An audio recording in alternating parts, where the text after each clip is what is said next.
Hello friends, welcome to தாளிப்பு ஓசை. இன்றைக்கி நம்ம பார்க்க போகிற ரெசிபி மணத்தக்காளி கழனி சாறு. ரொம்ப சிம்பிளாக ஈஸியாக செய்யக்கூடிய இந்த ரெசிபி எப்படி செய்யலாம்னு சொல்லி பார்ப்போம்.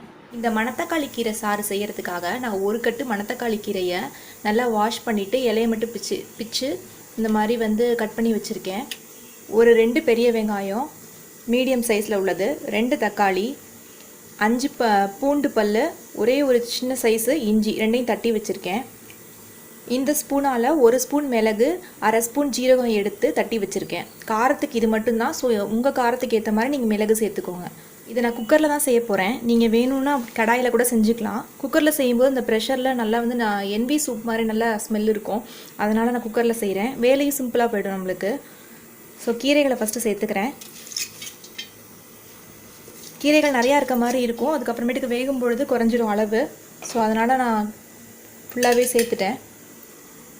இதுலேயே வெங்காயத்தை சேர்த்துருங்க. வெங்காயம், தக்காளி, இஞ்சி, பூண்டு, நம்ம உடைச்சி வச்சுருக்க மிளகு ஜீரகத்தையும் சேர்த்துடலாம். தேவையான அளவு உப்பு, கல்லுப்பு சேர்த்துக்கிறேன் நான். இது கூடவே ஒரு சின்ன ஸ்பூன் நிறையா மஞ்சள் தூள் சேர்த்து நல்லா கலந்து விட்டுருங்க. கலந்து விட்டுட்டு உங்களுக்கு எந்த அளவுக்கு தண்ணி வேணுமோ அந்த அளவுக்கு வச்சுக்கோங்க. நான் இன்றைக்கி ஃபஸ்ட்டு தண்ணி சேர்க்கறதுக்கு முன்னாடி அரிசி வாஷ் பண்ண வாட்ரு, கழனி தண்ணின்னு சொல்லுவாங்க, ஒரு 2 தடவை அரிசியை வாஷ் பண்ணிவிட்டு கீழே கொட்டிட்டு 3ஆவது தடவை வாஷ் பண்ண வாட்டர் எடுத்திருக்கேன். இந்த வாட்டர் நான் சேர்த்துக்கிறேன். இது ஒரு 400 ml சேர்க்குறேன். இது சேர்த்தா நல்லா டேஸ்ட்டாக இருக்கும். இது இல்லாமல் எக்ஸ்ட்ரா வாட்டர் ஆட் பண்ணிக்க போகிறோம். இது கூட இன்னும் கொஞ்சம் ஒரு 300 ml கிட்ட வாட்டர் சேர்த்துக்கிறேன். இப்போ குக்கரை க்ளோஸ் பண்ணிவிட்டு ஸ்டீம் வந்ததும் வெயிட் போட்டு ஒரே ஒரு விசில் மட்டும் விட்டுக்கலாம். ஏன்னா கீரை சீக்கிரமே வெந்துடும்.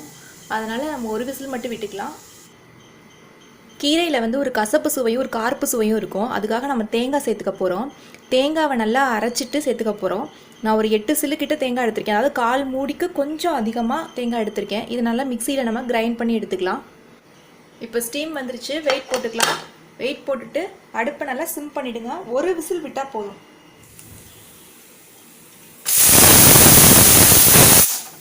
ஒரு விசில் வந்துருச்சு. இப்போ நம்ம அடுப்பை ஆஃப் பண்ணிக்கலாம்.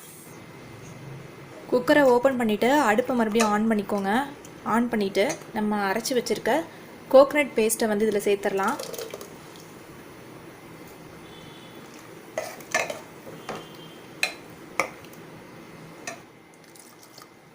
கொஞ்சமாக மிக்ஸி வாஷ் பண்ண வாட்டர் கொஞ்சம் சேர்த்துருக்கேன். லைட்டாக ஒரு கொதி வரட்டும்.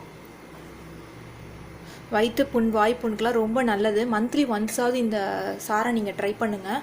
ரொம்ப நல்லது. சாப்பாட்டோடு சாப்பிட்லைனாலும் நீங்கள் இதை ஃபில்ட்ரு பண்ணி குடிக்கலாம். கீரையை சாப்பிடாத பிள்ளைங்களுக்கு இந்த சாறு கொடுத்தா கூட போதும் தாராளமாக.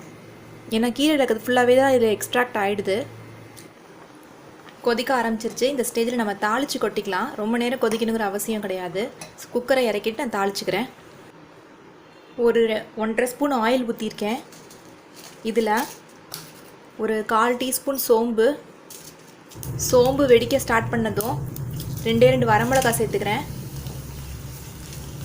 நான் கருவேப்பிலை எதுவும் சேர்க்கலை கீரைங்கிறதுனால. இதை தாளிப்பை நம்ம அதில் சேர்த்துக்கலாம். தாளிப்பை சேர்த்துக்கிறேன். தாளிப்பு சேர்த்ததுக்கப்புறம் ஒரு 2 நிமிஷம் அடுப்பில் இருக்கட்டும். நல்லா கலந்து விட்டுருங்க.